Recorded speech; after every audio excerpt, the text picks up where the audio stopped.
Hi there. This is Pastor Clint Walker, United Churches.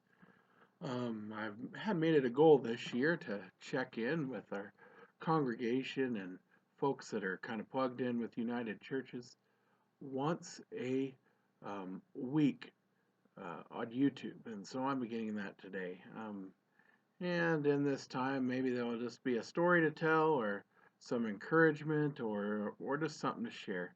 But it's just another way to keep in touch with my friends in at United Churches and our friends really um, around the world.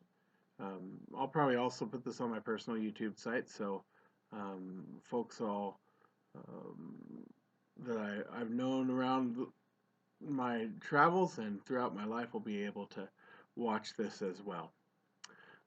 Today I was just wanting to talk a little bit about um, one of the areas that I'm really looking at studying this year. I'm really looking at delving into the Psalms. When I first encountered the Psalms and actually paid attention to them, well, it was probably other than just kind of trying to read through them or as you're reading through the Bible for a year or whatever. But when I really started delving into them was in college, and I really did not like the Psalms very much. What I didn't like about the Psalms is, well, to be honest, they came across quite whiny. It was like, oh, poor me. And then the next psalm was like, oh, poor me. And then it was like, how long, Lord? Oh, how long? And it just got to be too whiny. And I was like, oh, this is ridiculous. It's just a big crybaby fest. Well, my perspective has changed since then, both as I've come to understand the Psalms as the hymn book and the prayer book of the Bible. And also, as I've um, grown in my ministry, I've seen how much the Psalms are echoed in the New Testament, and how much they speak to people, especially in times of crisis.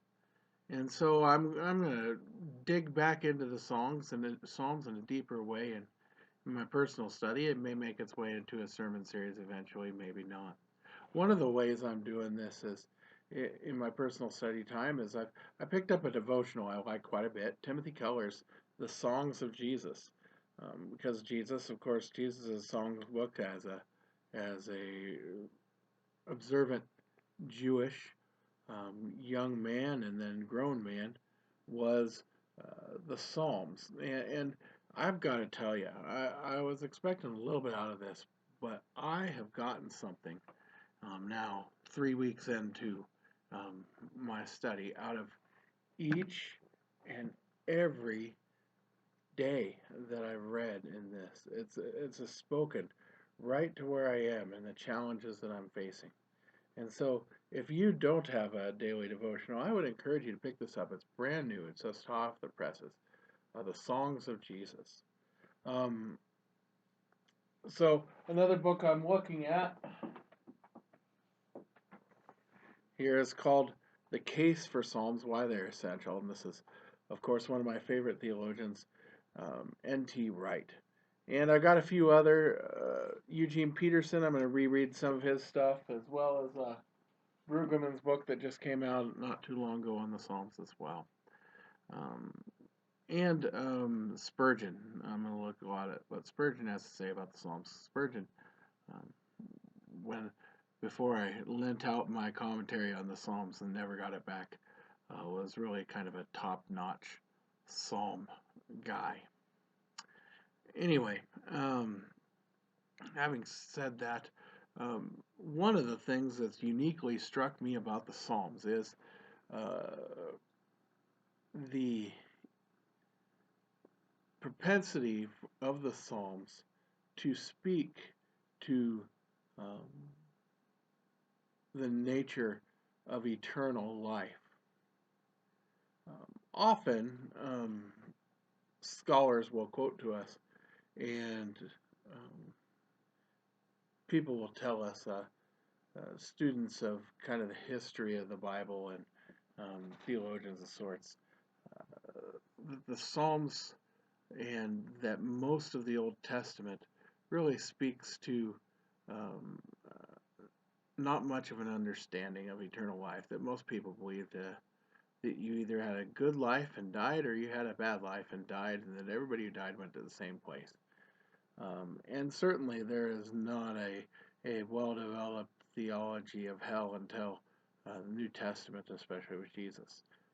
However, as I read the Psalms, I am struck over and over again with the hope of eternal life that you can find through reading in the Psalms. Yesterday, I did a message for our senior citizens, 3 parts, because I kind of break it up with them, on the 23rd Psalm. And it's interesting that people, when they pass away, cling, and in crisis, cling to the 23rd Psalm. Um, and one of the reasons that they do is the last verse, and I will dwell in the house of the Lord forever. Right there. Psalm 23, the hope of eternal life. Psalm 121 is another psalm that people like read at funerals a lot and at memorial services a lot. And how does it end? That God will watch over us now and forevermore. The hope of eternal life in the Psalms. And so, um, I'm just really interested in picking up um, some of the Psalms and rereading them and letting them speak to my life again. Um, and so, if you want to, I encourage you to join me on that journey as we seek to know and understand God and His Word better. Thanks.